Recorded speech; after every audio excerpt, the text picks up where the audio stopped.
It's radio silence at the entrance to Conservative caucus meetings these days. Every Wednesday morning, journalists throw questions at the arriving MPs. Almost all of them pass without answering. Some avoid making eye contact with journalists. So these MPs are no longer even talking to the media because they're afraid that they may say something wrong. And this was apparently much different under O'Toole and Scheer, where many Conservative MPs stopped by to chat with reporters every Wednesday. There is this... I'm sure some Conservative voters will think this is fantastic, right? Oh, don't talk to the media. But if you're a party or you're claiming to be about more transparency, this is the complete opposite of that. Making everybody shut their mouth and only having, the dear leader and Pierre Poilievre speak, I think this clearly leads to less transparency and just the inability for people to just have healthy disagreements about various issues. And I'll get to some clear examples of that later on. But here's the rest of O'Toole's answer. John Diefenbaker said the Conservative caucus is like a cactus, except the pricks are on the inside. I kid. I love most of them. But it's historically been very, very difficult to manage the Conservative caucus. You could do the iron fist in the velvet glove, or the iron fist in the iron glove. But my leadership style didn't work. I'll be honest with you. It worked until COVID. And for the libertarian part of the movement, it was very, very hard to have an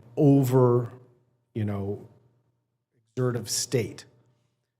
I supported a lot of the public health measures. I think we should have actually been swifter at the border to try and keep, when we knew there was a pandemic, try and keep some of it out, cut the international flights quickly.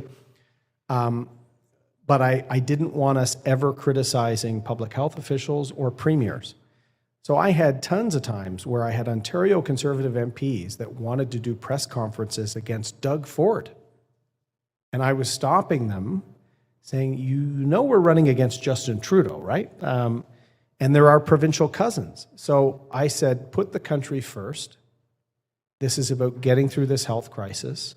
It's about pushing for vaccines faster.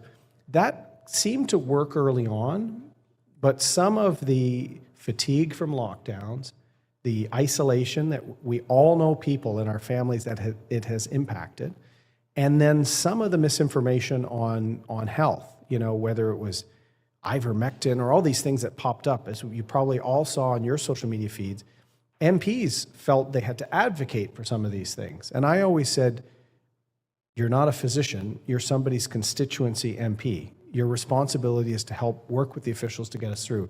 All right, so what is interesting about the differences here is, Erin O'Toole, it almost sounds like he's kind of defending Pierre Poilievre's decision to kind of keep his MPs in line. But it's different because in O'Toole's situation, it's about listening to the experts, listening to, in the case he was running during the pandemic, listening to healthcare experts and not going out there and just, recommending things that weren't approved by anybody.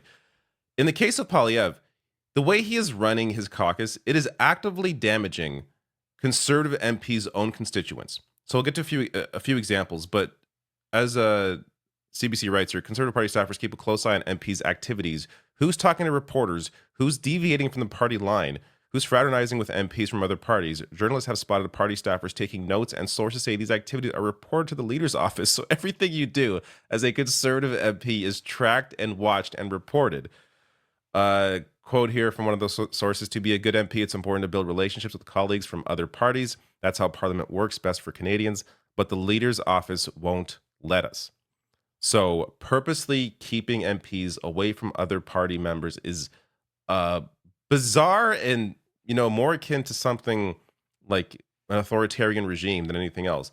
But these are clear examples of how this has actually led to damaging results for their own constituents here. So this month, 17 Conservative MPs who pleaded guilty with the government to ensure that cities in their ridings received their share of a federal housing fund were publicly rebuffed by the leader's office. And Poilievre actually forced those MPs to renege on their commitment to mayors in their ridings.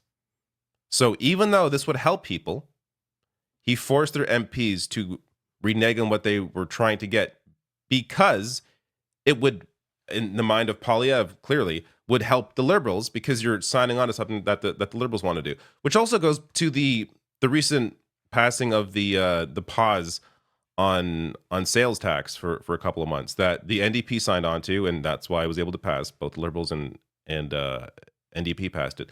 But even though conservatives, and I guess in this case really Poilievre, has been driving home the rhetoric around affordability and things are too expensive, even though this would help his constituents, even though this would help people in the country, at least for a couple of months. You can criticize that it's not doesn't go far enough or it isn't enough, whatever.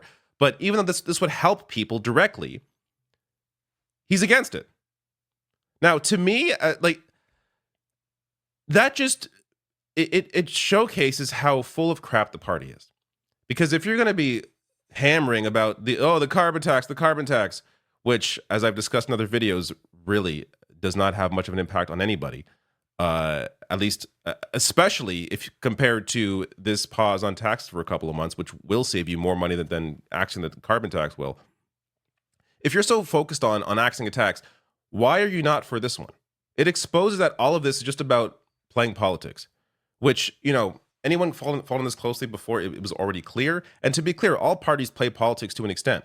But when this is your thing, axing a tax, and then you don't sign on with this one, it really exposes the BS at the heart of it.